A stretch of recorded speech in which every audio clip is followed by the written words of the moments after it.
Começa a caminhar, ele tem que parar porque ele sente aquela dor. Uhum. É uma dor no peito, ela pode irradiar para a mandíbula, pode ficar só no peito, pode irradiar para o braço. E é a maior causa de morte e mortalidade no Brasil e no mundo todo.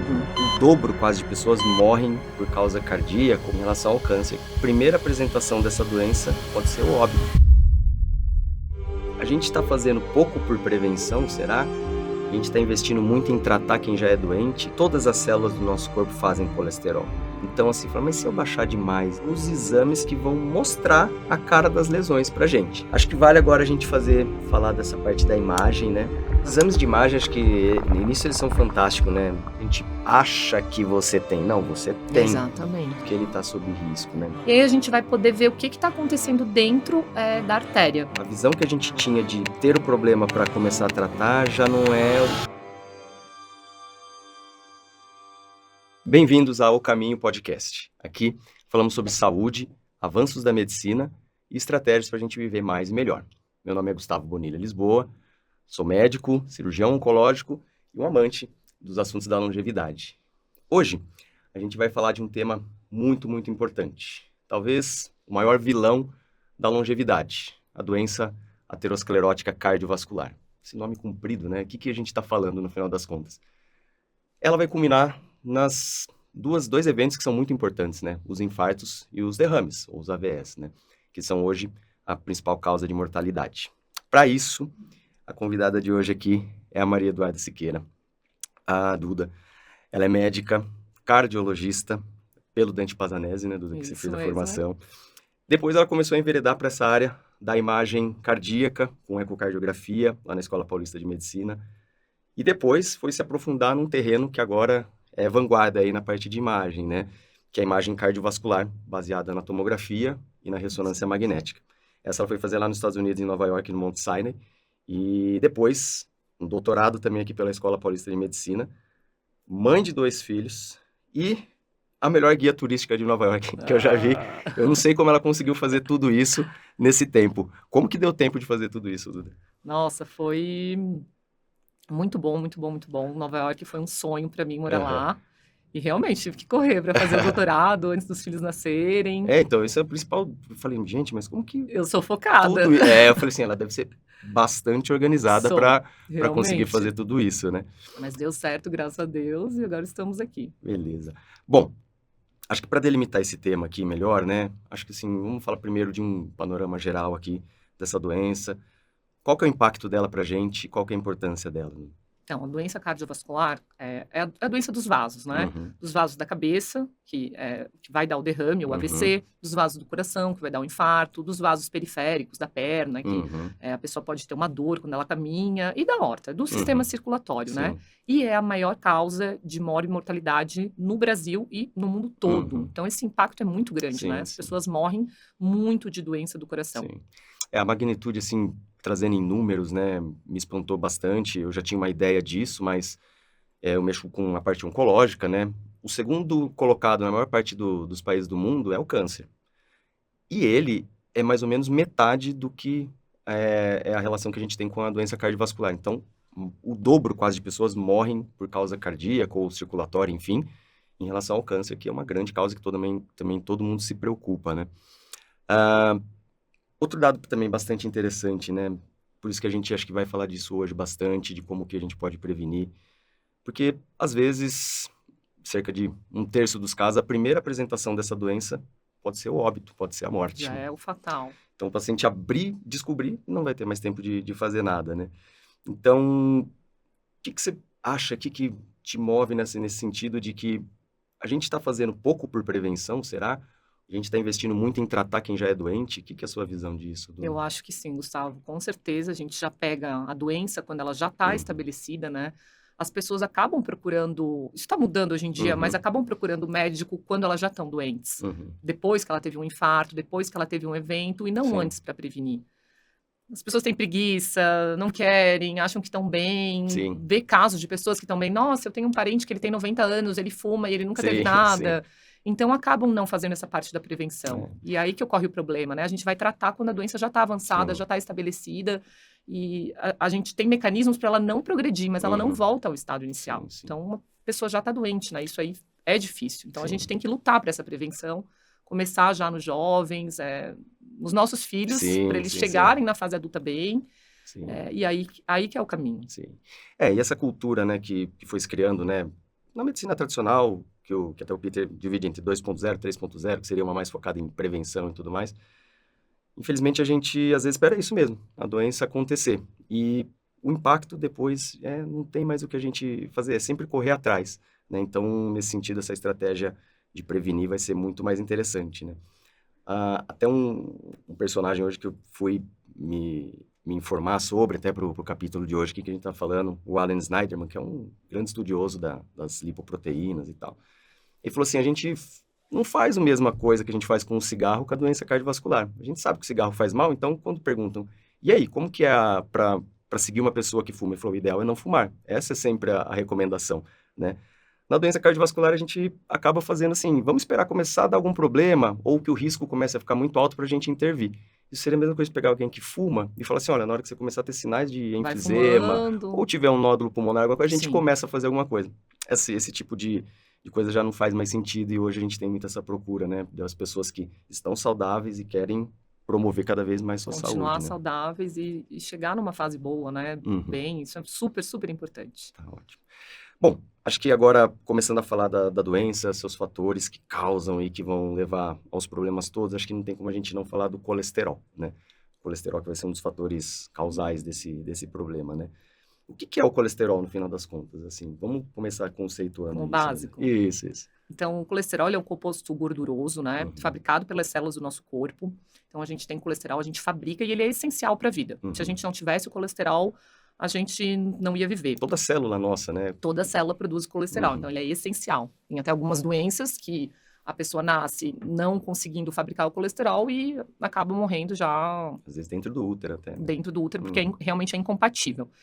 E o que a gente chama de colesterol, na verdade, é a soma de vários tipos de colesterol. Então, nós temos o colesterol HDL, o LDL, o VLDL, os triglicerídeos. E a gente fabrica, mas também esse colesterol pode vir da alimentação. Uhum. Por exemplo, ovos, carnes, laticínios. Então, a Uhum. gente ingere também esse colesterol, né? E o nível elevado dele está relacionado a doenças cardiovasculares. Quanto Sim. maior o seu nível, maior o risco de desenvolver Sim, a sim. doença. Por isso a preocupação de Sim, a gente sim. reduzir o colesterol o máximo possível. Sim. Isso é uma cultura que está em constante evolução, né? Os principais estudiosos do tema sempre são cheios também até de dúvidas sobre esses mecanismos e tal. E acho que é importante a gente também conceituar, né? Esse colesterol, ele é produzido por todas as células, que nem você estava falando assim, né? Tem sua função vital. Essa questão do transporte dele, qual que seria a principal motivo da gente ficar transportando esse colesterol? Seria como se fosse um lixeiro do nosso organismo, que tirando o excesso de colesterol? Por que a gente tem que ter esses transportes assim, sabe? Então, tem algumas proteínas, Uhum. né, que a gente chama de apoproteínas, que vão transportar o colesterol, Uhum. né? Tem a apolipoproteína B, que transporta o colesterol que a gente chama de ruim, que é o Uhum. LDL, que é o colesterol que vai fazer as placas de ateroma, Uhum. e a apolipoproteína A, que vai transportar o colesterol bom, que é o HDL. Uhum. Esse paralelo, eu vi hoje também um post bem bacana, acho que é do Simon Hill, que é um cara que eu gosto bastante também, e ele deu um paralelo muito bacana, assim, ele falou, olha, a gente precisa transportar esse colesterol, e apesar do que a gente pensa que todas as células produzem, né?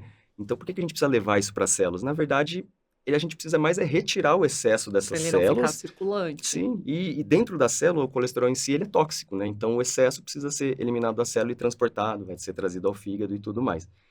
Só que ele é um composto gorduroso, que nem você estava falando assim, né? Ele não vai ser transportado na água, né? Então, essa proteína maior, as apolipoproteínas, né? Que a gente vai chamar agora de ApoA, ApoB, enfim, a minha compreensão é que elas meio que envolvem esse composto para que ele possa ser transportado, né?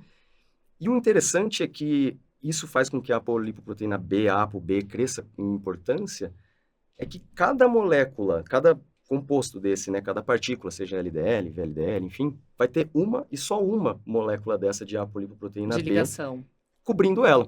Então, você dosar o ApoB passa a ser uma coisa interessante, porque você começa a saber de todas as partículas em número as que vão causar o problema da aterosclerose depois, né? Nossa, Gustavo, tô Então, sabendo mais do que eu já, tá isso aqui ótimo. eu achei sensacional, assim, porque eu falei, meu, por que que eles estão E a gente dosa direcionando muito pouco tanto? a ApoB. Então, e agora essa mudança, eu falei assim, meu, por que que eles estão focando tanto nisso e não mais naquela parte do LDL tradicional, do colesterol não HDL?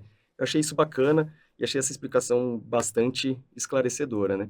Você está falando assim dessa parte, né, do bom e do mal, né? O que que seriam essas funções em termos do... Vamos dividir assim entre LDL e HDL. Do bom e do mal. Então, LDL vem do inglês, né? Uhum, Low density protein. Então, é esse colesterol que a gente chama de ruim, porque ele pode uhum, depositar na parede do vaso, né? E o HDL seria o bom. High density protein, porque ele acaba removendo o excesso do uhum. colesterol do ruim do sangue. Então, o LDL, o nível dele alto prejudica, Uhum. e o HDL é o contrário. O nível baixo de HDL prejudica. Então, Sim. é bom a gente ter um HDL alto e Uhum. um LDL baixo. Esse perfil seria um perfil favorável de Isso, proteção, vamos de dizer proteção. assim. Por exemplo, no indivíduo normal, Tá. seria desejável ter um nível de LDL menor do que 130. Uhum.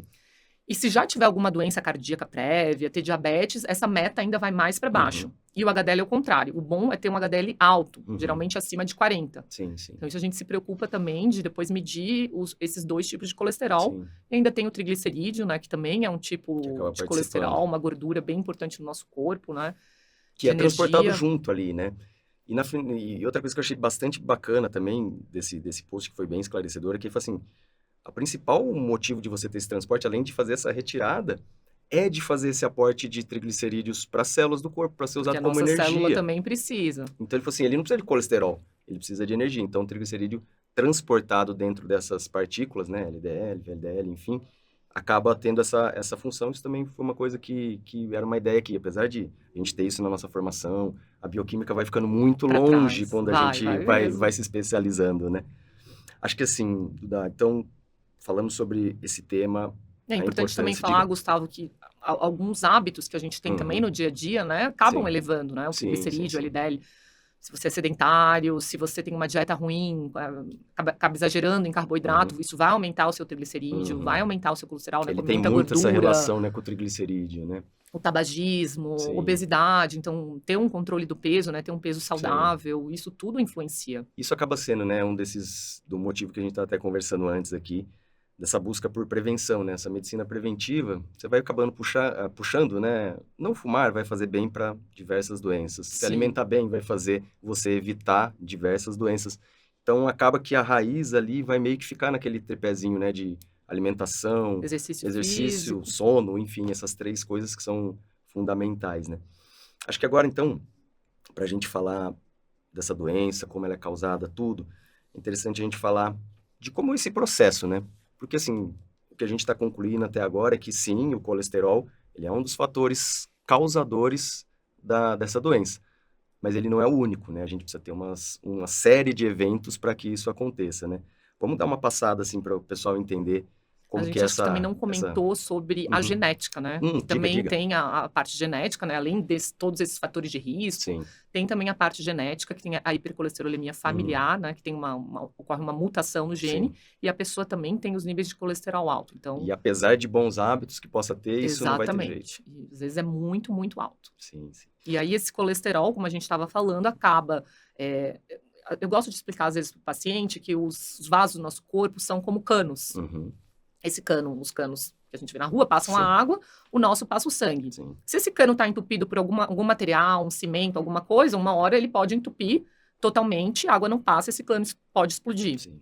A mesma coisa com as coronárias e os vasos do cérebro que vão dar o derrame. Uhum. Então, a gente tem lá o sangue passando, o colesterol ele acaba se depositando na parede do vaso e formando a placa de ateroma, né? Sim. Essa placa, às vezes, ela pode se calcificar e ficar estável, Sim. ou ela pode ter algumas características que vão fazer ela romper ou instabilizar, e aí vai promover um infarto, derrame. Sim. Esse mecanismo todo, assim, eu achei bem interessante também, porque a gente precisa ter o colesterol, né? Mas o que eu achei bem bacana, assim, é que ele em si sozinho não vai conseguir fazer todo esse estrago, porque apesar de tem pessoas com colesterol alto que nunca vão ter um evento, né? Um infarto, um derrame, mas é que ele às vezes compensa com os outros fatores de proteção, né? Sim. Então, assim, a gente sabe que hoje a inflamação, a lesão dessa parede interna desse cano, vamos dizer assim, que é ali que vai nascer o problema, né? Que aí as células, as partículas começam a entrar e se depositar fazendo a placa que você Como bem você disse, né? falou, não é só o colesterol, né? Tem outras características do Uhum, próprio vaso, do endotélio, que sim, predispõe à trombose, sim, à inflamação do vaso, né? sim. Então, Isso é bem tudo, complexo. sim, sim. Essa trajetória toda, né? Isso aí a gente começa, os dados que eu estava vendo, incrivelmente na infância e no começo da adolescência você já tem as lesões precursoras da placa, Na né? infância, Isso desde exatamente. cedo, assim, né? Pra você ver que é um processo que a gente vai tendo ao longo da vida mesmo, ele faz parte, né? Por isso que eu falo que nos nossos filhos que a gente Aham, tem que agir e sim. não nos nossos pais. É, Para exatamente. prevenção, né? Sim, Claro, todo mundo tem que ter um estilo de claro, vida claro. saudável, mas a gente incentivar realmente isso, sabe? Sim, sim. Botar na cabeça deles que é importante, e a gente vai conseguir chegar Sim, lá. sim. E uma coisa que eu achei bastante bacana também, até fazendo esse paralelo entre bom, mal, funções dessas partículas, ah, aparentemente todas essas partículas que entram nessa família que a gente falou dessa ApoB que engloba, elas são causais aqui nesse problema, né? Elas vão entrar na parede do vaso sanguíneo e vão causar todo o problema que a gente está falando. Ah, ao passo que a outra família, a do HDL, ela aparentemente ela entra também nesse espaço, mas ela sai, ela não fica presa ali conforme o LDL fica, por exemplo.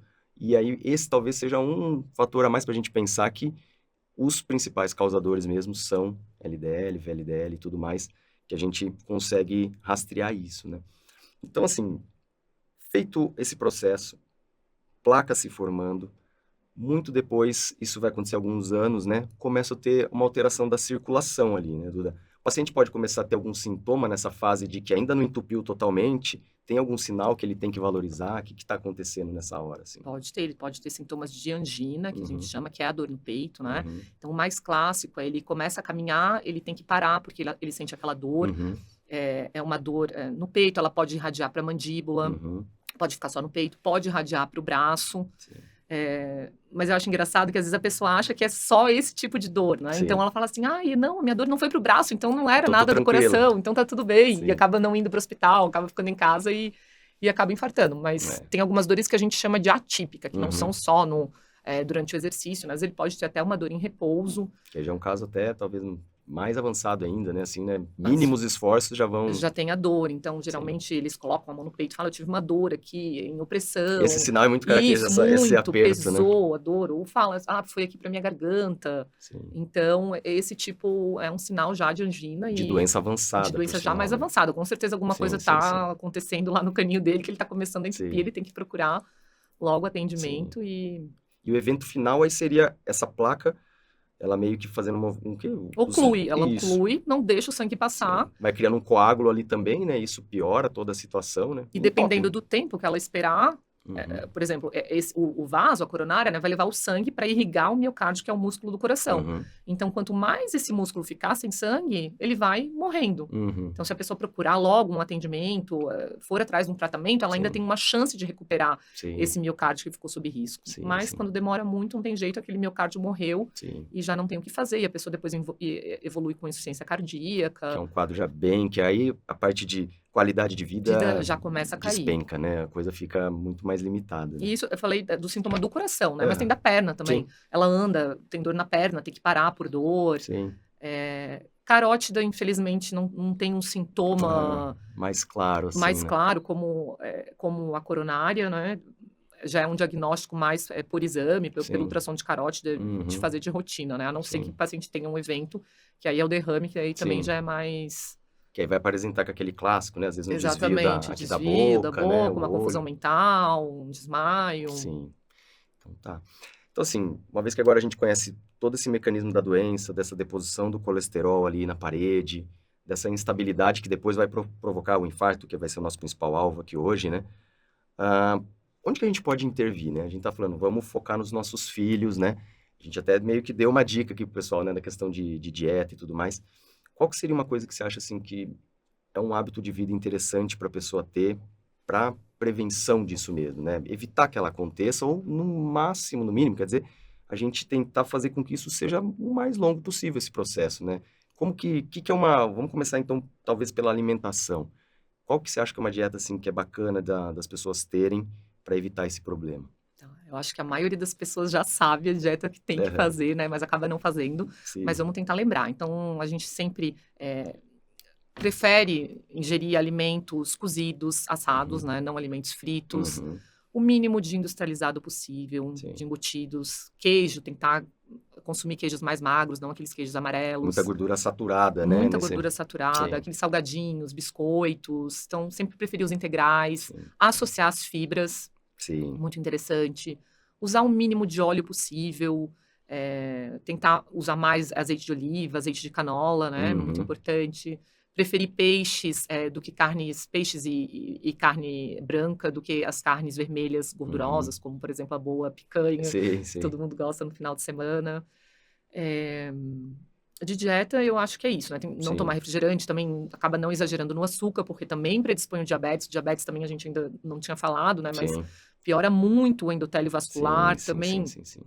evolui com dislipidemia, que é a alteração no colesterol. Então, esse Uhum, diabetes tem que estar controlado, e quanto menos doce a gente ingerir, sim, melhor para o paciente, né?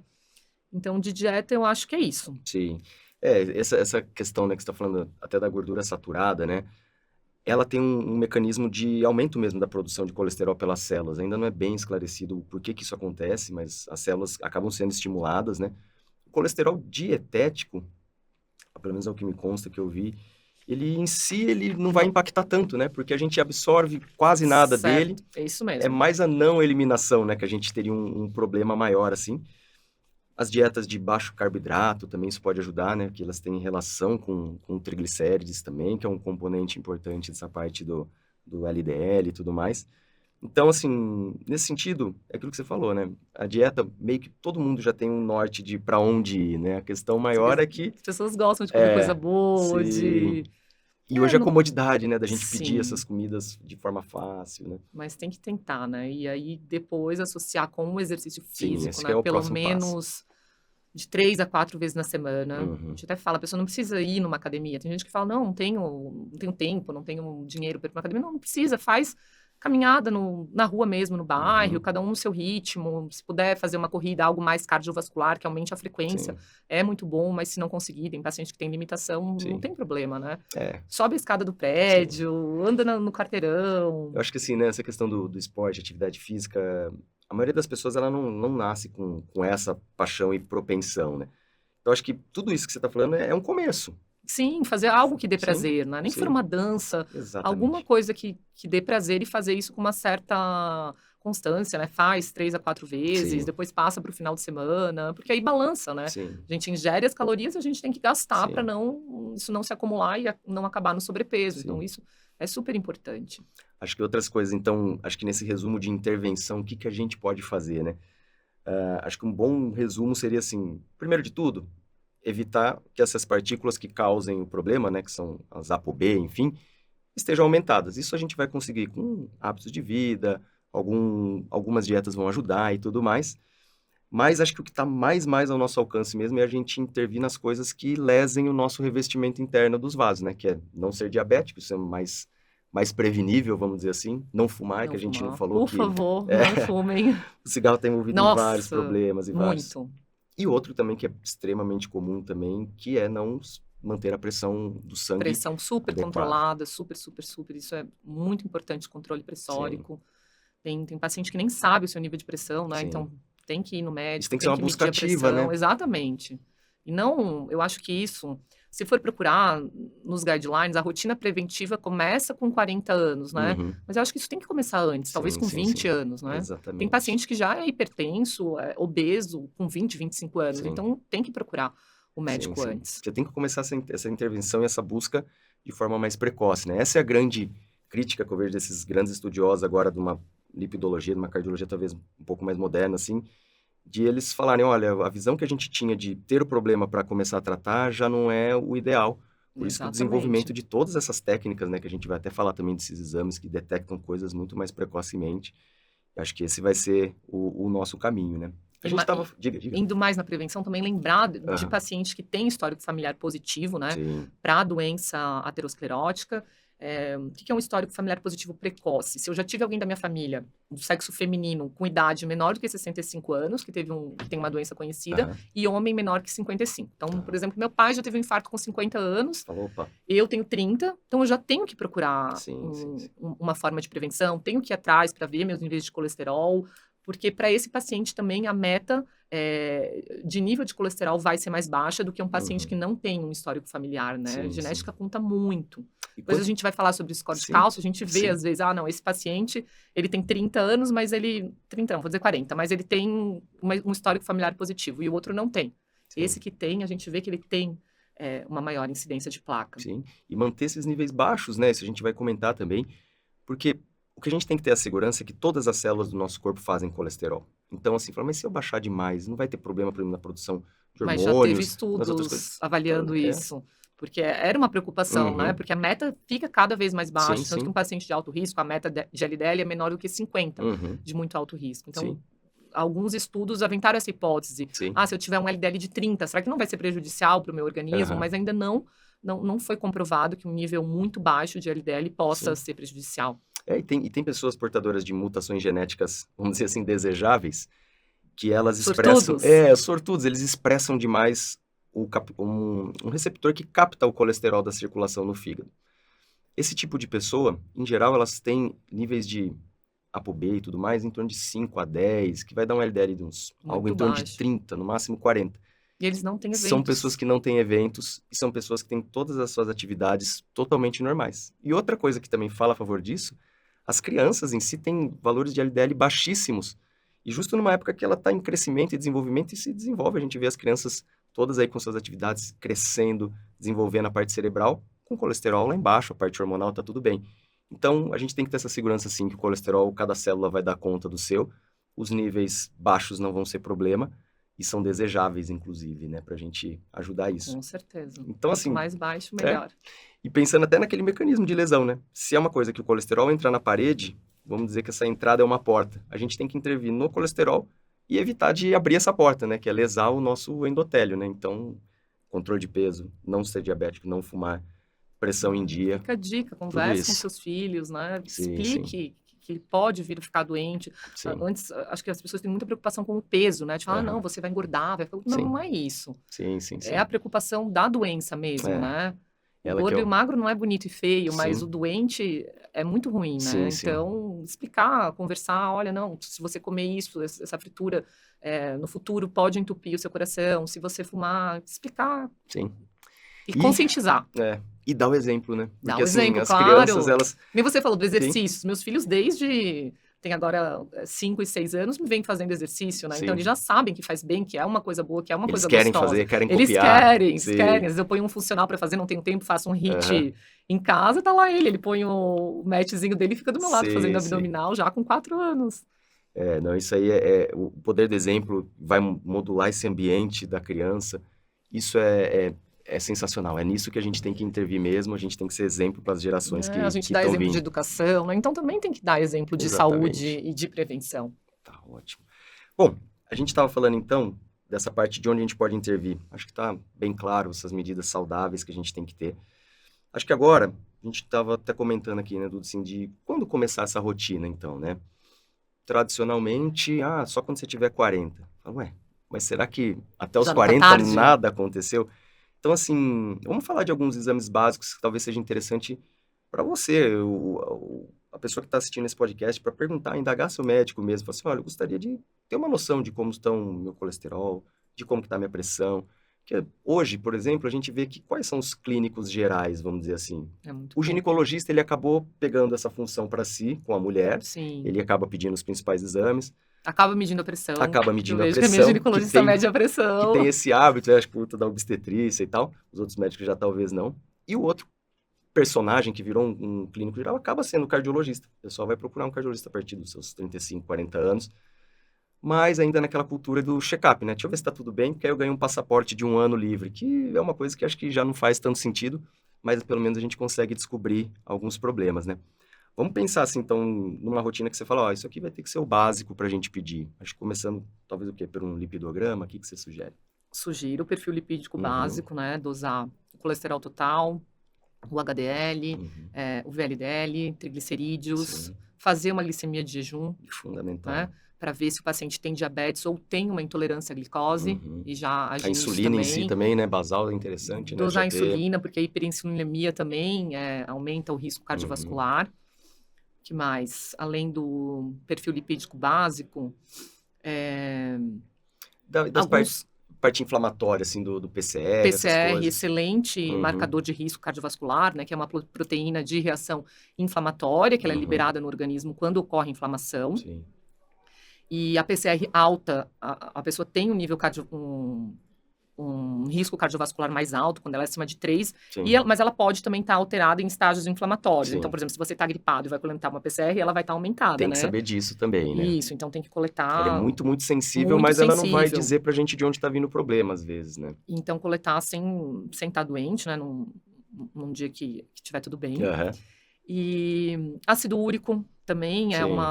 a hiperuricemia, né? O ácido úrico alto também aumenta o risco cardiovascular, a gente deve controlar ele. Acho que todo mundo pensa só em ácido úrico quando vê aquele Gota, tio, aquela coisa que tá aquele com pé. gota e tal. Mas às vezes ele tá discretamente aumentado Sim. e já tá causando todos esses problemas também, né? E aí os eletrólitos normais, sódio, potássio, as alterações do potássio, a gente se preocupa quando o paciente tem hipertensão, que possa ter alguma alteração. E os novos biomarcadores, Sim. né? Que aí ainda não são indicados para a população em geral. Seria mais indicado para paciente coronariopata, ou que seria a dosagem de ApoB, né? E ApoA1. Ou aquele paciente que ele tem um nível de LDL normal, mas eu quero ver a ApoA1 dele se tá alto ou não, Sim, né? sim. Para mim poder intervir. Porque às vezes se o LDL tá normal, eu vou pensar que eu nem vou baixar. Sim, sim. Mas se eu verificar que a ApoA1, a ApoB tá aumentada, aí talvez já tenha uma indicação de tratar. Então, por enquanto, ainda não tem, mas... Sim. No sistema público não se dosa, né? Mas por um paciente que tem condição, que tem um convênio, talvez seria bem interessante medir, porque alguns estudos mostraram, né, que o índice de ApoA1 é um fator preditor bem importante de risco.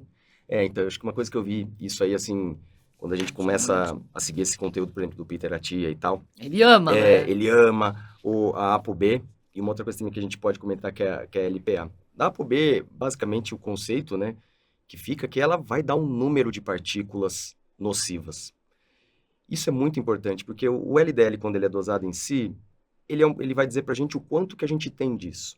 Mas ele está sendo transportado em quantas partículas? Porque você tem que pensar que o endotélio vai ter lá sua falhazinha, seu furinho, vamos dizer assim, em que essa molécula vai entrar. E aí é uma questão estatística. Quanto mais partículas você tiver e quanto menores elas forem, então a maior chance disso acontecer. Então hoje ela está bastante relacionada com o risco cardiovascular. Porque o LDL a gente acaba não medindo o número de partículas, né? Então a gente não tem uma noção real. A ApoB não, aquele número de partículas. Sim. Então nesse sentido, eu acho que realmente ele é bem racional, faz bastante sentido. E o outro também, que é uma das frações dessa parte do colesterol transportado, que é o LPA, né? Ele bastante heterogêneo, parece que por ele, uma característica da sua constituição, ele é até 6 vezes mais heterogênico do que os outros similares, né? Então, esse, infelizmente, pelo que eu percebo, os convênios ainda não cobrem. A poliproteína B ou ApoB, sim. Eu já vejo nos meus pacientes, quando a gente pede, não vejo problema na parte de resposta de autorizações e tudo mais. Isso é importante. A LPA é um marcador também, né, de doença cardiovascular. É um lipídio com propriedades protrombóticas. Sim. E o problema é que nas diretrizes eles ainda não foram incorporados, bem como a ApoB, porque não se sabe muito o que fazer com esse resultado. Sim. Não tem uma diretriz que fale, olha, como do LDL, por exemplo, das lipidemias. Se você tem um LDL de 200, você vai tomar estatina. Sim. Então, se você tem uma LPA alta, você vai fazer o quê? As condutas não são guiadas por eles ainda, né? Mas eu acredito que no futuro, esses novos biomarcadores vão ser incorporados nas diretrizes, né? Porque a gente tem que ter alguma coisa a mais para oferecer para os pacientes. Sim. E na versão na mente dessa medicina preventiva, vamos dizer assim, né? O LPA, o que eu vi de interessante é que ele é como se fosse uma característica genética nossa, né? A gente nasce com um determinado nível, por isso que eles advogam até que talvez a coleta do LPA uma vez na vida, pelo menos com a medicina que a gente tem hoje, seria suficiente porque ele não vai mudar tanto. E o próprio Peter fala, o Alan Snyderman que eu vi também, eles falam assim, olha, como que eu pauto o meu tratamento por conta disso, né? Ele fala assim, o paciente tem determinada quantidade de colesterol e desse pouco é o LPA que é o responsável, vamos dizer assim, eu sei que eu tenho muita coisa para mexer com as medicações, com o estilo e tudo mais.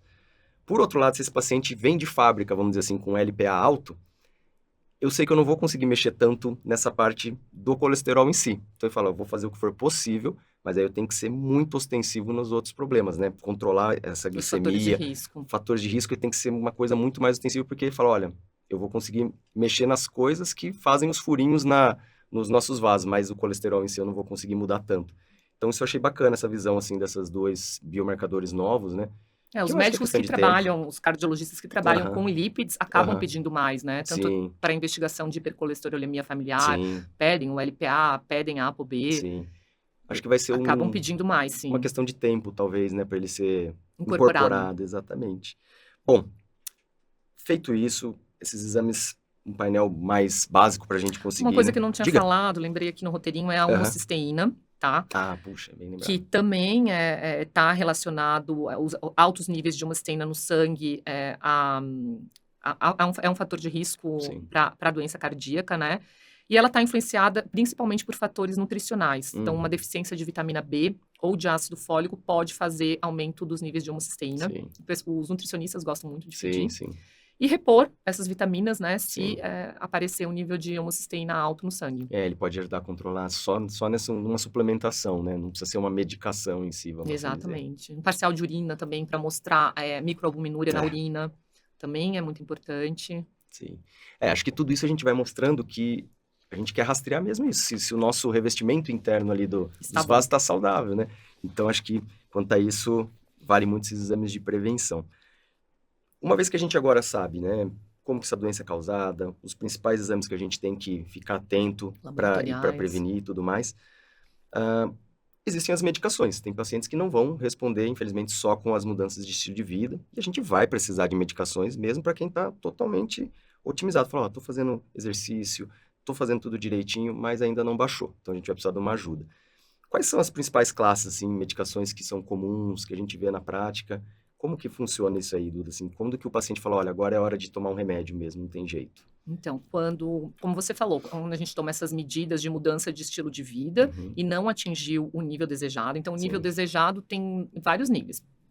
A gente falou um pouquinho disso antes. Por exemplo, o paciente já teve um infarto, então sim. o nível dele tem que estar muito baixo. As coisas mais apertadas ali. Exatamente. O paciente tem diabetes, também tem que ter um nível baixo. Um paciente não tem fator de risco, mas o colesterol está constantemente elevado. Então, também tem que reduzir, não tem que reduzir tanto, mas tem que Uhum, reduzir. Então, tentei a mudança do estilo de vida, sempre começo por isso. Na sim, hipertensão é a mesma coisa. O paciente chega no consultório com a pressão alta, a gente tenta primeiro mudar o estilo de vida, reduz o sal, faz exercício, sim, tenta fazer uma yoga, coisas mais sim. relaxantes Parte de para manejo de tentar. estresse é Isso é fundamental, né? importante também, depois a gente falar Claro, sobre a parte espiritual, sem sobre a dúvida. parte de manejo do estresse, ainda mais hoje em dia que as pessoas estão Sim, sim. tão estressadas com tanta informação, né? Isso é muito importante também. Uhum, Então a gente entra para uma classe de medicação que é a estatina, uhum, que é uma medicação que inibe uma enzima, que é a HMG-CoA redutase, que é necessária para fabricar o colesterol. sim, Então a estatina vai inibir essa enzima e assim ela vai reduzir os níveis de colesterol. legal. Existem várias potências de estatina, Uhum, né? Desde a menos potente, que é a lovastatina, que a gente uhum, conhecia da sim, faculdade, que está aham, disponível no SUS, até a mais forte, que é a rosuvastatina, né? sim, Com várias dosagens. sim. Eu tava vendo assim também, né, que um problema que às vezes a gente vê muito, né? A estatina é como se fosse um detergente. Sei, ela vai pegar e vai ajudar a Vai gente a não tirar aquele produzir e tudo. colesterol, aquela gordura do Ela nosso também aumenta, sangue. né, o número de receptores do fígado para tirar isso de Também circulação. aumenta. Então, poxa, ela faz, se for ver, um mecanismo perfeito, né? Ela para diminui a produção e ainda capta o que está circulando, né? Então, uma Estatina é droga muito bom. A gente fala bastante que às vezes podia interessante. ter na água a estatina. E assim, Todo então, mundo poderia tomar. então, e ela Mas tem acaba os seus efeitos resolvendo. Tem. colaterais, O né? que você vê mais, assim, na prática clínica falar, ó, isso eu vou ter que mudar o tratamento que o paciente não está tolerando bem. Mialgia, que é a Sim, dor muscular, né? A tá. maioria dos pacientes acaba reclamando. Tem uns que toleram muito bem, Uhum, outros não. Mas teve um estudo bem interessante que saiu no New England. é. Eles deram para os pacientes já começar a tomar estatina, né? Tinha Uhum, indicação. Então, eles deram 2 frascos sem nenhuma medicação, 2 frascos com placebo e uhum, 2 frascos com estatina. tá. E eles tinham que relatar o que estavam sentindo. Então, quando eles tomaram o frasco vazio, viram que o frasco estava vazio, não estou sentindo nada. Sim. Começaram com placebo. Aham.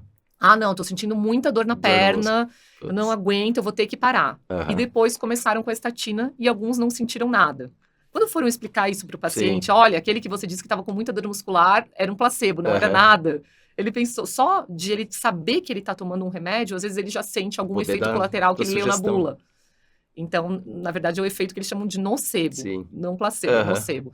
E depois explicando para esses pacientes, olha, aquele frasco que você sentiu dor nas pernas não era nada. Ele acabou se convencendo mais a tomar estatina e a tolerar. Às vezes é mais na fase inicial, depois se acostuma e costuma passar. Mas tem paciente que tem uma dor realmente muito importante, aí é importante a gente dosar a CPK, né, para ver se tem alguma miopatia associada, de lesão, né?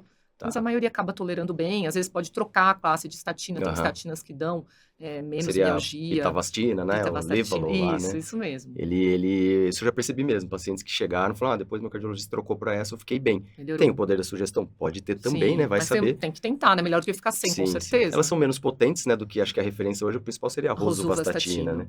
Que acho que às vezes tem que aumentar a dose, né? E também com o aumento da dose pode aumentar a mialgia, né? Então, às vezes regride um pouquinho, depois tenta aumentar de novo. Vai fazendo uma tolerância. Mas nunca desistir, nunca deixar de tomar, né? Às vezes o paciente esquece. Isso é principal. Alguma outra classe que você veja como destaque, assim, para então, cuidar dessa tem também parte? a ezetimiba, né? Que é associada a estatina, às vezes precisa associar para manter um nível de colesterol adequado, às vezes só com a estatina não reduz, não dá conta, e ela vai inibir a absorção do colesterol no intestino delgado, tá? Então, ela é utilizada em associação. E a novidade agora são os novos hipolipemiantes. Você que está super estudioso aí já deve ter lido, né?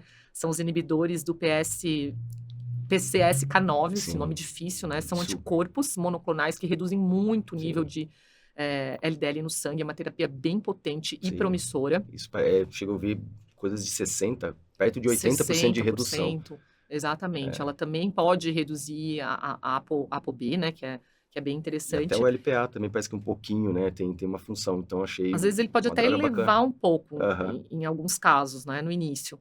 E é interessante porque é uma injeção subcutânea, que é dada a cada 15 dias ou uma vez por mês, mas ainda é muito caro, né?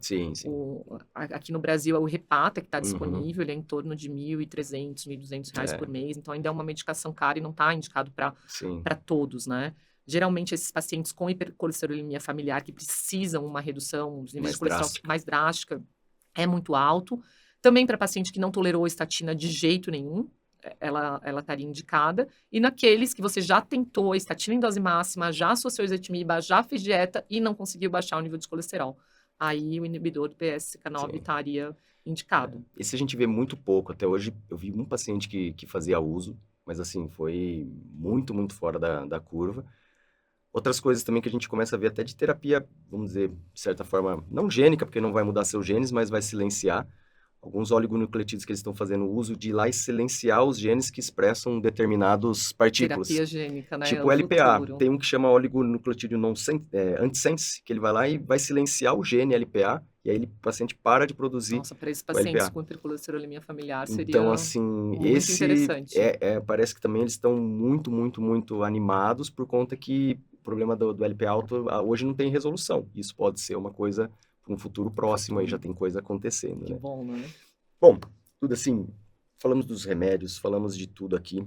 Agora acho que vale a gente comentar e entrar a fundo aqui nos exames que vão mostrar a cara das lesões pra gente. Até então, a gente tem dados indiretos que a pessoa tem lesão, né?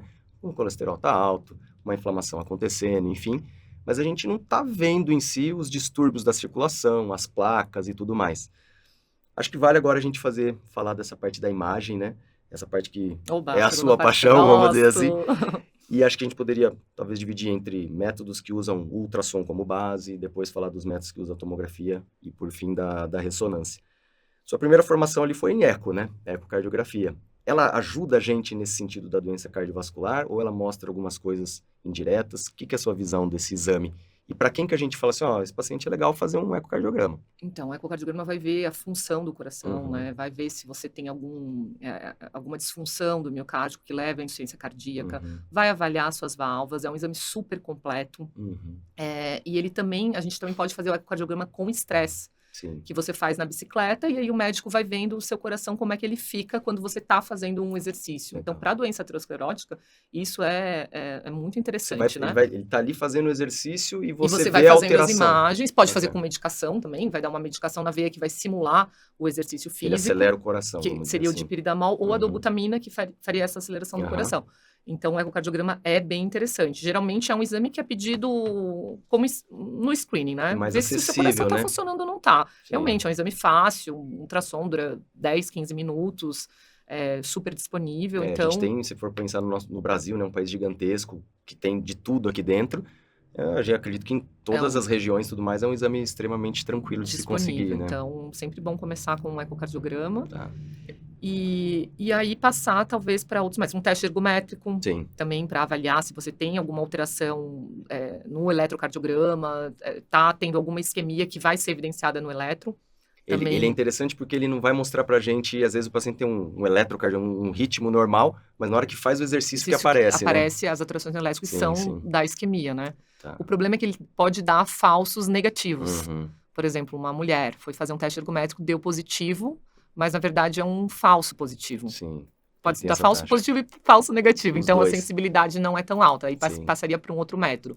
E aí, por exemplo, essa paciente que o exame deu positivo, ela vai fazer uma angiotomo ou vai para um outro método Sim. e era normal. Sim, Então, era um sim. falso positivo. Isso acontece. Isso é até legal. Tem um cara que eu sigo aí acho que no Instagram, o José Alencar.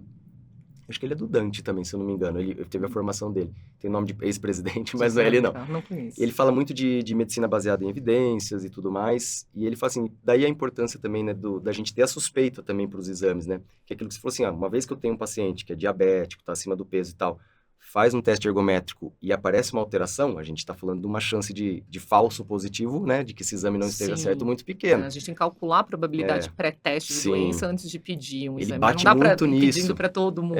Porque é bem isso. Pega, por exemplo, uma mulher ativa fisicamente, que nem você vai lá e faz uma alteração. Você fala, poxa, Deu positivo. qual é a Imagina a chance? quantidade de exames que eu vou fazer depois daquilo, né? Sim. Realmente, tem que estar Isso é bem bacana e pra gente indicado. destinar legal os pacientes para os melhores exames, né? Aí, continuando, a gente pode também Claro. fazer o Doppler de carótida, né? Que é um ultrassom Sim. também, igual ao ecocardiograma, só que das carótidas, para ver se você tem placa. Que vai ser o Nas principal, né? Pra carótidas. gente, de entrada, um exame de entrada, vamos dizer assim, pra gente... Hoje, a gente falou muito de infarto, mas também do AVC, né? Vai ser o exame de Exatamente. entrada, vamos dizer assim. Vai avaliar se você tem a placa ou não, né? Sim, E a gente chama de pesquisa de aterosclerose subclínica. Sim, O paciente sim. não tem sintoma, sim. mas ele tem algum fator de risco ali, ou seja, familiar, ou aqueles que a gente já conversou, os Uhum. clássicos, e eu quero ver se ele tem Sim, aterosclerose. sim. Né? Então, o Doppler de carótida seria um deles. Legal. E aí depois, assim, acho que uma vez a gente feito esses exames que tem a base ultrassom e tudo mais, aí depois surgiram, né, os que tem como base a tomografia computadorizada, né? Que acho que a maioria da parte da população já conhece, mas é um exame que basicamente você entra num túnel, vai ter radiação envolvida, tudo lógico dentro de segurança e tudo mais, para a gente conseguir fazer imagens internas do nosso corpo, né? Qual que você acha, assim, que seriam os principais para a gente comentar aqui dos exames que tem a tomografia como base? Aí? Então, o score de cálcio, né, é um Uhum. exame super interessante, é um exame seguro, rápido, Uhum. exame que é feito sem contraste, né? Tá. Então, você vai entrar na máquina, no tomógrafo, Uhum. ele vai fazer as imagens do coração. Você recebe radiação, né? Porque a Sim. tomografia é um exame baseado em raio-x, mas essa dose de radiação do score de cálcio é muito Baixíssima, baixo. né? Então, não é preocupante. E o score de cálcio, o que ele vai mostrar? Se você tem calcificação na sua coronária Sim. ou não tem. Tá. Se você tem cálcio, você tem doença aterosclerótica. Aham. Não tem como ser outra coisa, né? Sim, Então, sim. se esse exame veio positivo, você tem doença. Sim. Infelizmente, às vezes é uma coisinha ele Já tá lá. vai ser mais avançada, né? Que a Já gente vai ser mais detectar, avançado, né? mas também é importante. Às vezes a gente vê Sim. paciente super jovem, que tem um score de cálcio positivo, um paciente às vezes maratonista, Sim. super ativo, ótimo com dieta, e tem um score de cálcio positivo. Talvez por já ter um fator de risco familiar, alguma coisa Ele assim. nem sabia que tinha, Nem né? sabia, e aí a gente também vai fazer uma intervenção mais precoce, né? Então, a indicação atual é para pacientes de risco, a paciente assintomático. Porque Sim. se o paciente já tem sintoma, ele vai para um cateterismo, ele vai para um diagnóstico já mais invasivo, Sim, né? sim, sim. Mas se ele está sem sintoma, aí o score de cálcio seria bem interessante. Então, o paciente, quando a gente calcula o risco do paciente, a gente soma aqueles fatores de risco. Depois eu trouxe aqui até a tabelinha do score de Framingham.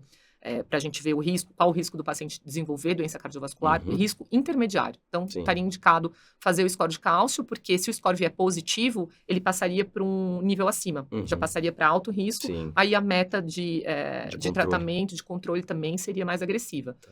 Então, um exame tranquilo, infelizmente, os convênios ainda não cobrem o score de cálcio, Tá. então o paciente tem que pagar, Aham. mas é excelente para ver se você tem. Sim. Mas é importante lembrar que não quer dizer que...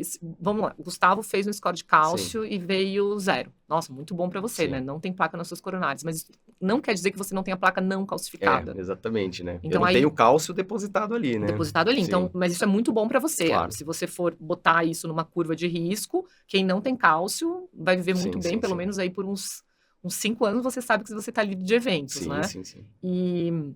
E aí, mas ele não vê a placa não calcificada. Então, ele vê se tem calcificação ou não. Sim. Quanto mais calcificação, pior. Sim. Então, um score de cálcio acima de 400, que a gente chama, né, Uhum. que é o valor do score, é uma alta carga de Sim, sim, aterosclerose. E eu gosto muito também de não só ver essa carga, só ver o número em si, absoluto, né, mas ver o percentil. Sim.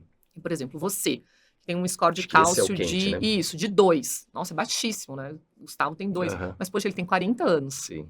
Né? Então, para quem tem 40 anos, não tem que era ter pra nada ter. de score, 0. Sim. Né? Mas você tem 2, então eu já ficaria um pouco mais preocupada. Sim. E agora, se o paciente de 80 anos tem um score de cálcio de 2, eu já não fico tão poxa, preocupada, sim. porque é esperado, com a idade, aumentar a calcificação nas coronárias, né? E no jovem, Sim. não. Então, Ele é um exame muito mais valioso para o jovem até do que para o idoso, vamos assim dizer, né? o score de cálcio, com certeza. É. Então, eu gosto de ver, aí a gente põe esse valor numa calculadora para verificar o percentil. Por exemplo, Sim. o Gustavo, então, fez o score de cálcio dele, deu 2, ele tem... As calculadoras hoje em dia começam com 45 anos. Aí também Sim. começa o problema, sabe? Essa é a principal Não crítica tem das para 20 coisas. anos ainda. Sim. Vai ter, mas não tem ainda. Então, o seu score deu 2 e você tem 45 anos, por exemplo, que deu para colocar na calculadora. O percentil vai estar muito alto. Sim. 99, por exemplo. O que é um percentil 99? 99% dos pacientes da sua idade, do seu sexo, um sexo masculino, tem um score de cálcio menor do que você. Sim. Eu tô no 1% pior, vamos dizer Exatamente. Então, isso assusta, né? Sim. Não só pelo valor. 2 não é baixinho, não, mas ele está no percentil assim. Eu acho que 99. o valor disso, para você trabalhar com o convencimento do paciente é fantástico. É muito né? bom ele saber. Só que o problema é Sim. quando ele dá 0. Sim, aí você pode criar aquela falsa segurança. Não, né? eu tenho uma tia que ela tem sobrepeso, ela não se cuida, não faz exercício, odeia exercício, é hipertensa, e eu fui fazer um score de cálcio dela, Sim. deu 0. Aí você falou, caramba. Nossa, minha vontade, eu falo, não, tia, dê um score de cálcio de 3, de 4 pra convencer ela, porque os Sim. pacientes quando vêm, realmente eles se convencem, sabe? Sim.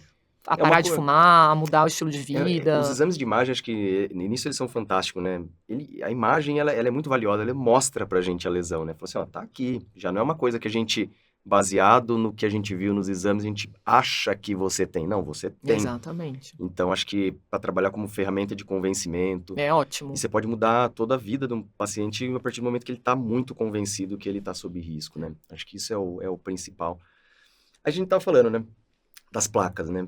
A placa, ela vai acontecer, aquele mecanismo que a gente falou. Ela, com o tempo, vai envelhecendo, vamos assim dizer, e vai calcificando, vai aparecer essas coisas. E a placa que não está calcificada, né?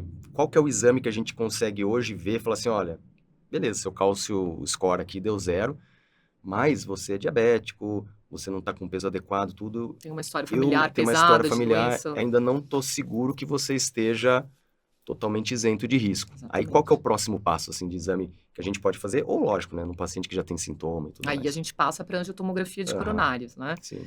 Que também é uma tomografia igual à do score de cálcio, Uhum. mas tem a injeção do contraste. Do contraste. A radiação é um pouco maior, mas hoje com os tomógrafos aí super modernos, Sim. essa radiação também fica muito baixa. E aí a gente vai poder ver o que está acontecendo dentro da artéria. Sim. Se tem placa não calcificada, se tem alguma placa vulnerável. E ela faz umas reconstruções muito bonitas, assim, também, que mostram, Faz né? umas reconstruções. Além de avaliar a placa, eu posso ver se tem alguma anomalia de coronária, se tem alguma coronária que está nascendo... que a pessoa já nasceu isso, né? Um problema congênito, nasceu em outro lugar que não é o lugar correto. Sim. Então, E tem vários softwares que ajudam a gente a calcular a carga aterosclerótica dessa placa, sabe? Uhum. Ver se ela é uma placa instável ou não. E só também pela medida de a gente ver a placa que tem algumas características que levam ela a ser mais instável, né? Tá. Então, seria daí a angiotomografia de coronárias, a gente calcula, a gente consegue ver o grau de obstrução. Sim. Então, se Ela é aquela equivalente placa... ao cateterismo clássico, assim, em termos de precisão? Não, é diferente, Uhum. né? Mas a sensibilidade dela é realmente Muito muito boa. alta, muito boa. Mas é diferente, né? Porque os métodos, o cateterismo é invasivo, ele vai ver dentro do lumen, né? Sim, Vai detectar sim. o contraste, vai... É isso que eu acho que é interessante também da gente trazer, né? Porque geralmente todo mundo já ouviu falar, ó, fulaninho, meu vizinho, meu tio fez um cateterismo, né? Fala assim, tá, o que é um cateterismo, né? Cateterismo, como o nome tá falando, é um exame, né? Que vai ser feito cateterizando, ou seja, fazendo uma punção, pegando, entrando dentro de um vaso sanguíneo que vai lá no coração, vamos assim dizer, né? Dentro do coração vai chegar com um catéterzinho, E que aí vai ele lá vai fazer o dentro que da lá? sua coronária, Aham, vai injetar e vai ver o que está acontecendo lá dentro. sim. Ele seria, Quanto de assim, em obstrução... termos de precisão, mais preciso, mas lógico, tem Sim, os riscos, né? a gente chama de invasivo, né? Porque Aham. você precisa fazer uma punção, vai esse catéterzinho até lá dentro. E Mas o quando cateterismo que... é o exame final, né? Sim, isso que eu ia te Geralmente, perguntar. por exemplo, você fez um angiotomo e Aham, você viu o grau de obstrução. A tá. gente classifica em até 50% uma obstrução discreta, 50 a 70 uma obstrução moderada e acima de 70 uma obstrução importante. Uhum. Nas obstruções moderadas, geralmente vai mais para um tratamento clínico. E obstrução maior do que 70%, geralmente já vai mais para um tratamento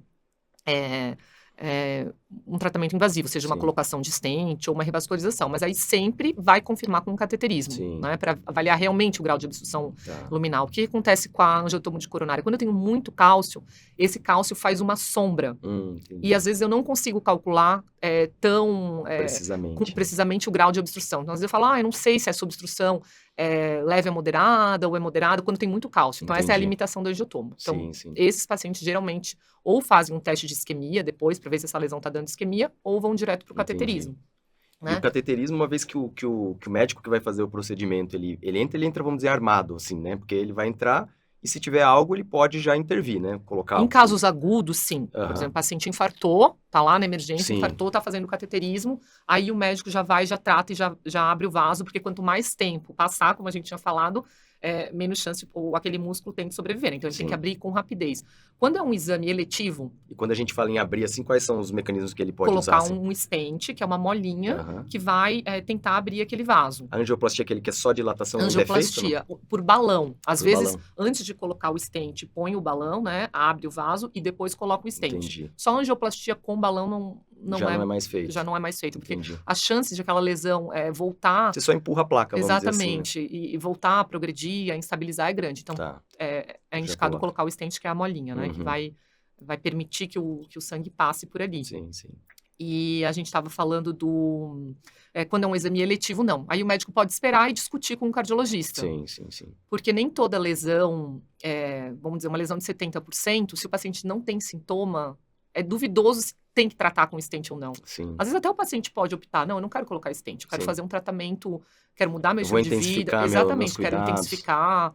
Ou Ainda depois mais- o médico pode pensar em fazer um teste de isquemia para saber se aquela lesão está provocando isquemia. Sim. Pode fazer um ecocardiograma com estresse ou uma ressonância com Porque não é estresse isento de farmacológico. riscos, né? Uma colocação dessa Também. molinha, né? A molinha, depois você vai ter que tomar medicação, vai ter que tomar clopidogrel, né, para tentar Aham. afinar um pouco esse sangue. Então, tem os seus riscos, né? Sim, sim, sim. E até durante o procedimento, Durante embora o baixíssimo, procedimento, né? vai cutucar a artéria, então... Isso. Pode trazer alguns riscos que o paciente não teria e talvez ele nunca fosse ter um problema Exatamente, e a gente inferindo. gerar esse problema. A gente foi pior que a doença, né? Que é o Exatamente. pior dos Mas dos a gente vê tratamentos. muito hoje os médicos sendo super invasivos, sabe? Uhum. Colocando bastante stent, às vezes pacientes sem sintoma, Sim, sem um teste de isquemia. isso Isso é. preocupa um pouco. Sim, sim. E aí, baseado então nisso aí, a gente falou já dos principais. E aí um que me indagou, que eu achei muito interessante, e isso eu vou aprender demais aqui com você, da ressonância cardíaca, né? Que é uma área nova, assim, né? E eu vi que, poxa, parece uma panaceia, assim, ele vê um Nossa, pouco de tem tudo, né? muita coisa. A E ressonância aí? é um exame super completo. Aham. Diferente da tomo, que é um exame rápido, né? Dura 5 a 10 minutos. Já é um Aham. exame mais demorado, dura em torno de 30 minutos a 1 hora, dependendo do caso, Uhum. do que você quer ver, Sim. né? O magneto, que a gente chama, é um grande campo magnético, Sim. e ele é um pouco mais fechado. Então, tem pacientes que têm claustrofobia Problema, né? quando entram lá dentro. Então, geralmente, a gente pergunta antes de fazer o exame, você tem claustrofobia? Sim. E tem gente que nem sabe se tem, mas Claro. quando vai lá dentro, fica, não vou conseguir. Mas a gente tenta acalmar, Sim, fazer sim. técnicas para a pessoa relaxar, saber que não vai acontecer nada ali, que a Claro. gente está ouvindo, que a gente está acompanhando o exame. Hum. E a ressonância, ela vê toda a anatomia cardíaca. E diferente do ecocardiograma, quando você vai fazer um ultrassom do coração, por exemplo, um paciente muito obeso, é difícil ver o coração pelo ultrassom. O sinal ali do ultrassom fica comprometido, né? Exatamente. Ou um paciente muito, muito magrinho, ele quase não tem espaço na costela, é difícil também passar o ultrassom. Os dois por ali. extremos. Os dois extremos. Ou um paciente DPOC, que tem uma doença pulmonar, que o pulmão está na frente do coração e não consigo ver. Sim. Então, a gente chama isso de janela acústica limitada. A ressonância não tem essa limitação de janela acústica, né? Ela pode ver o coração em todos os planos, pode ver as válvulas do coração. E depois da injeção do contraste, né, que é o gadolínio, eu vou ver se o paciente tem fibrose ou não. Posso avaliar infarto, posso diferenciar um infarto de uma miocardite, pelo padrão do realce tardio, que a gente chama. Então, a ressonância tem aí uma gama Ele vê também a parte ele estuda também a coronária, consegue falar grau de obstrução, ainda essas coisas? Não, a ressonância ainda não, ela não tem resolução suficiente para isso, acho que no futuro vai ter.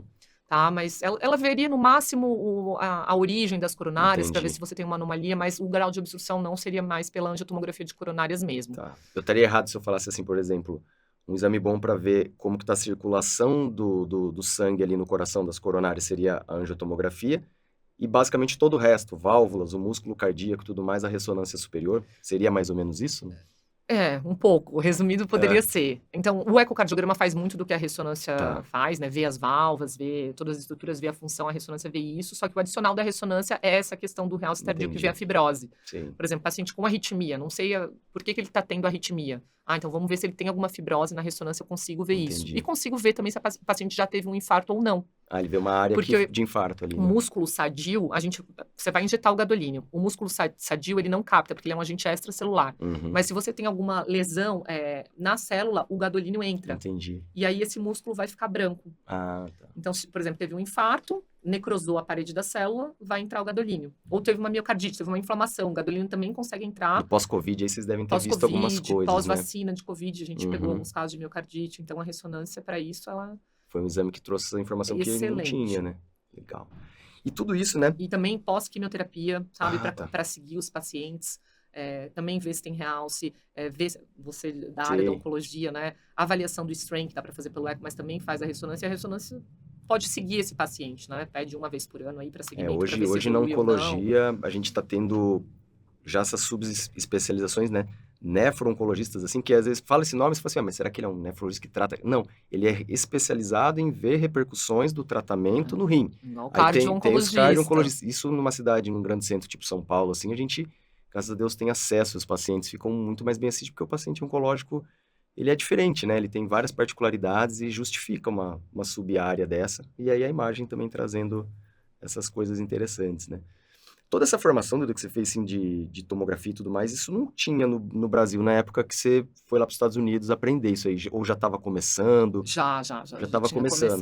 Mas aqui em São Paulo mais, acredito que talvez no Rio, Belo Horizonte, alguma coisa assim, né? Mas já tinha começado. E hoje, eu fiz primeiro o ecocardiograma e depois eu fiz a tomografia e ressonância, né? Eu achei muito legal, porque eu consegui... Você fez essa escala, exatamente, e unir os métodos. Eu aprendi muito com o eco, depois eu passei muita coisa que eu aprendi para a tomo e para ressonância.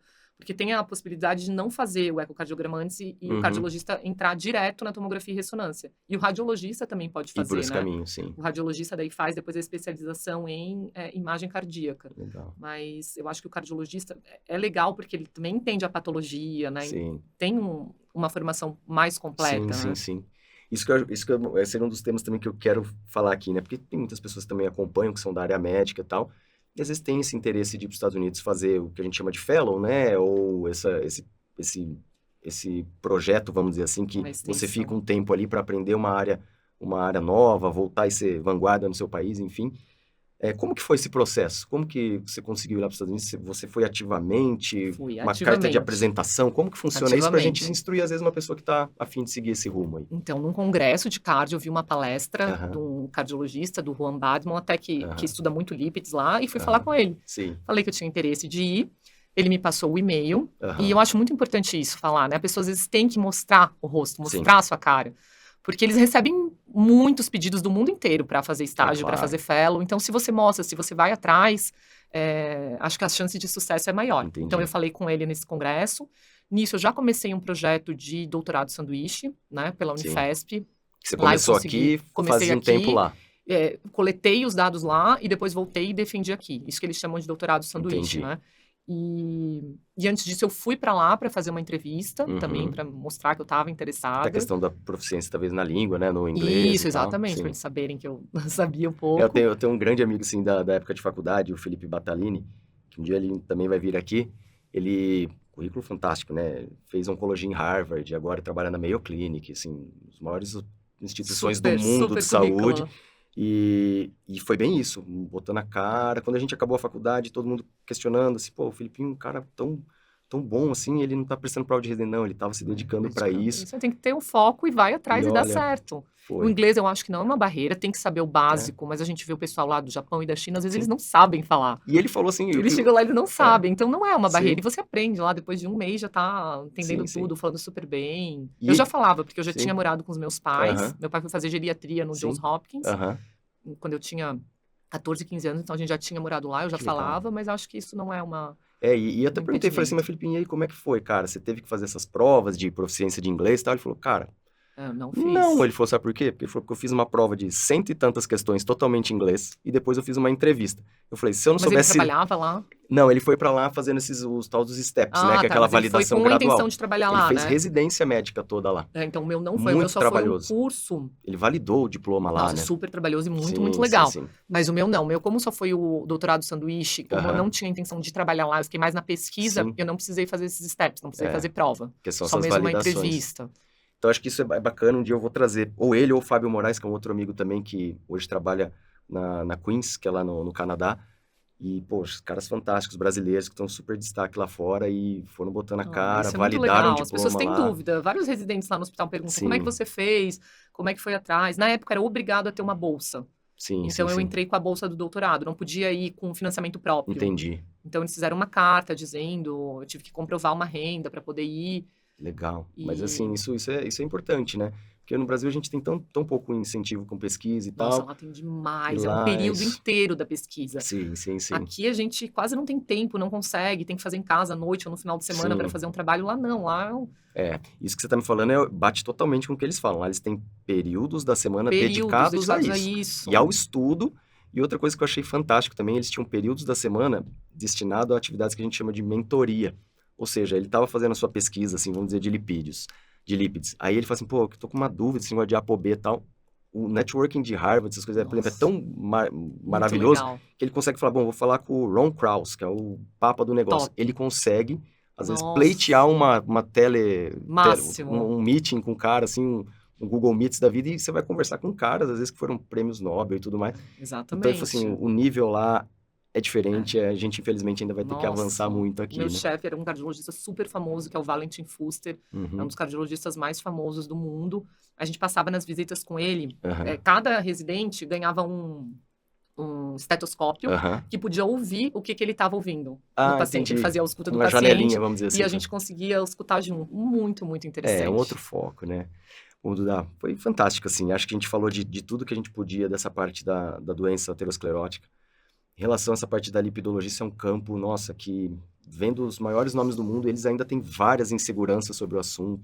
Eu lendo para o podcast até me Sim. interessei, porque como agora eu tô fazendo essa parte de imagem, Aham. acabo também não Bate muito, né? vendo essa parte tão teórica dos lípids, né? Mas para vir aqui falar contigo hoje, acabei estudando mais um pouco e realmente tem muita coisa, é muito interessante, é gostoso. Sim.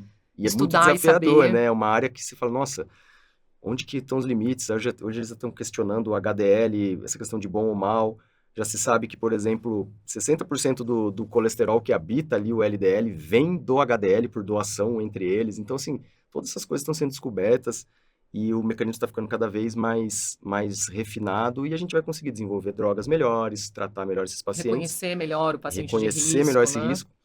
E que é a tônica aqui da nossa prática, que é de fazer uma medicina focada em prevenção, né? Evitar de da O que a doença. gente não quer é que o nosso paciente vá parar num cateterismo Exatamente. ou numa cirurgia cardíaca para voltar Ou até ter a um evento circulação. fatal. Então, é isso que a gente não quer. Então, vamos prevenir, É vamos isso se aí. cuidar, vamos passar essa educação para todo mundo à nossa volta.